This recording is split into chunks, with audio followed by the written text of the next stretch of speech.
Hello student, देखो बेटा, जो क्लास +1 है उसमें हमने माइटोकॉन्ड्रिया और क्लोरोप्लास्ट किया था। नेक्स्ट हमारी आएगी ऑर्गली एंडोप्लाज्मिक रेटिकुलम। एंडोप्लाज्मिक रेटिकुलम क्या है? सबसे पहले ये डिस्कवर थी पोर्टर नाम के साइंटिस्ट और थोमोप्लस नाम के जो साइंटिस्ट उसको नाम दिया था। एंडोप्लाज्मिक रेटिकुलम एक ऐसी ऑर्गेनेली है, ठीक है, ये भी एक इम्पोर्टेंट रोल प्ले करती है। अब देखो, एंडोप्लाज्मिक रेटिकुलम जो है वो क्या होती है कि दे आर प्रेजेंट, जितनी भी यूकैरियोटिक सेल है उसमें प्रेजेंट होती है, और जितनी भी मेटाबॉलिक एक्टिविटीज़ होती हैं, जैसे हमारी जो पैंक्रियाज सेल के अंदर होती हैं, लीवर सेल के अंदर होती हैं, इनके डी डॉक्स टॉक्सिफिकेशन का मेन काम करती है, यानी कि बॉडी से जो वेस्ट प्रोडक्ट होते हैं उसको रिलीज़ करवाती है, और कुछ स्टोरेज का भी काम करेगी, जैसे एडिपस टिश्यू, फैट टिश्यू है, ठीक है।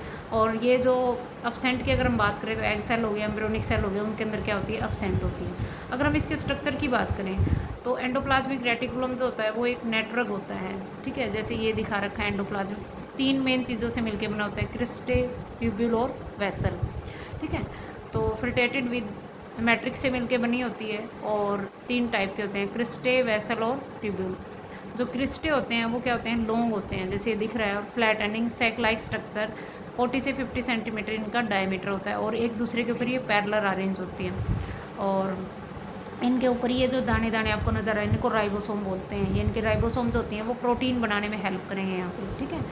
नेक्स्ट इसकी बात कर सकते हैं वेसल। वेसल जो होती हैं वो राउंड और ओवल शेप की होती हैं, 25 से लेकर 500 नैनोमीटर होता है, इनको माइक्रोसोम्स बोलते हैं।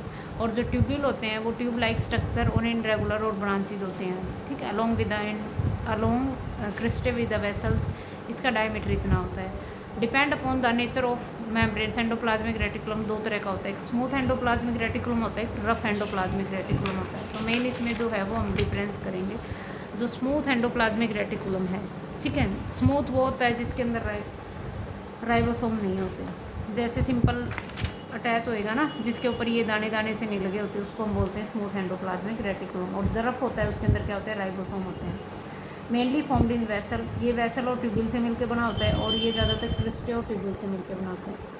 दे एंगेज्ड विद द, ये क्या करेगा? ग्लाइकोजन, लिपिड और स्टेरॉइड को सिंथेसिस करेगा, और ये प्रोटीन और एंजाइम्स को सिंथेसाइज करेगा। ये पेरिफेरी से कनेक्टेड होते हैं, बीच के अंदर इनके अंदर प्लाज्मा डेस्मेटा होता है, और ये न्यूक्लियर एनवलप से कवर्ड होते हैं। They give rise to spherosomes. Spherosomes कुछ लिपिड बॉडीज़ होती हैं, ठीक है, जो फैट को स्टोरेज करने में हेल्प करेंगे, और ये लाइसोसोम बनाएगा।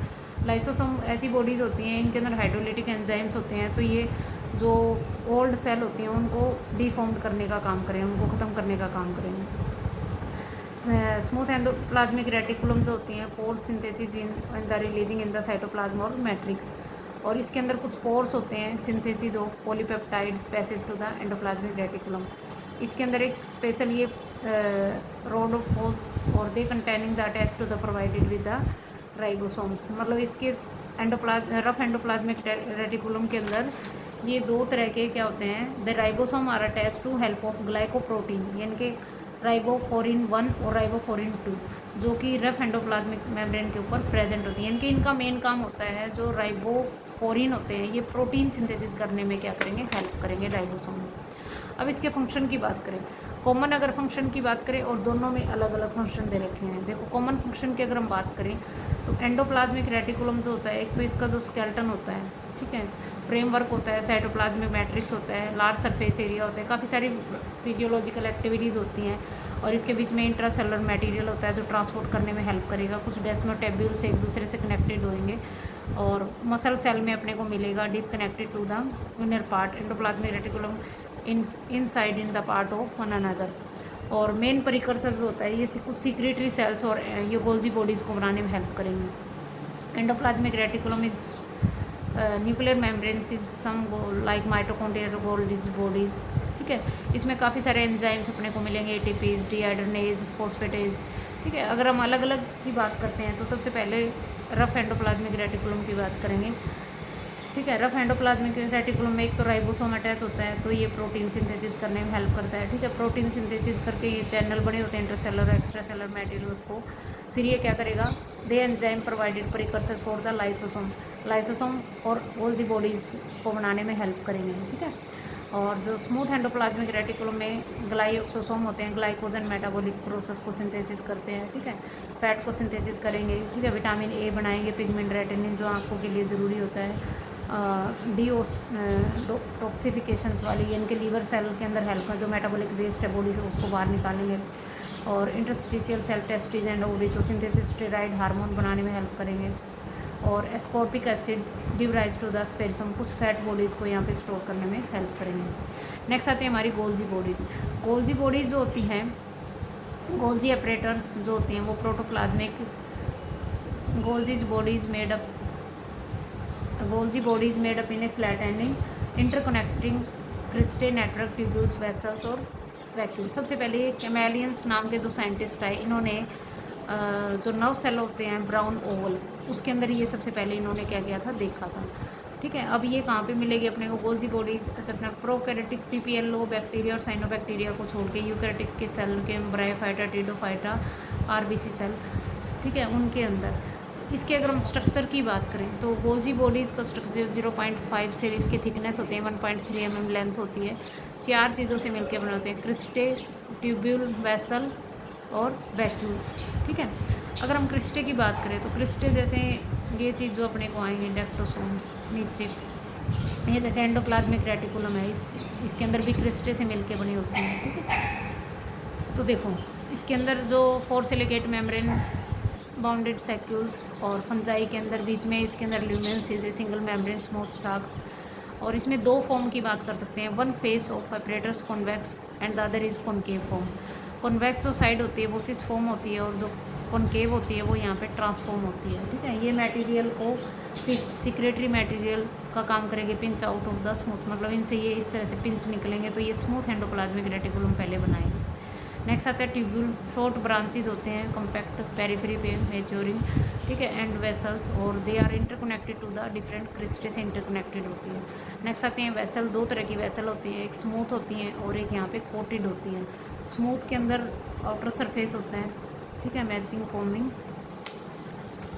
जैसे सिक्रेटरी वेसल हो गया, रफ हो गया, ट्यूब्यूल्स हो गए फॉर्मिंग, और Golgi vacuoles, these are the vacuoles which are pinching off the concave matures. ओ एमरफोर्सिस के अलग अलग शेप की होते हैं, ठीक है, हाइड्रोलिटिक एंजाइम्स इसमें होते हैं और एक्ट एज ए लाइसोसोम्स, ठीक है। उसके बाद इसके फंक्शन की बात करते हैं तो सबसे पहले सीक्रेट की बात करेंगे। सीक्रेशन ग्रैंडुलर स्ट्रक्चर होता है गोल्जी बॉडीज़ का, तो काफ़ी सारे इसमें एंजाइम प्रेजेंट होते हैं। एंडोसिस्ट और एक्सोसिस्ट सेल का काम भी ये करेगी। कॉम्प्लेक्स कार्बोहाइड्रेट को ग्लाइकोजन की फॉर्म में स्टोर करेगी, ठीक है। काफ़ी सारे म्यूकोपोलीसैक्राइड और कॉन्ड्राइट फॉस्फेट, हीमोसेलुलोज और स्फेरिकल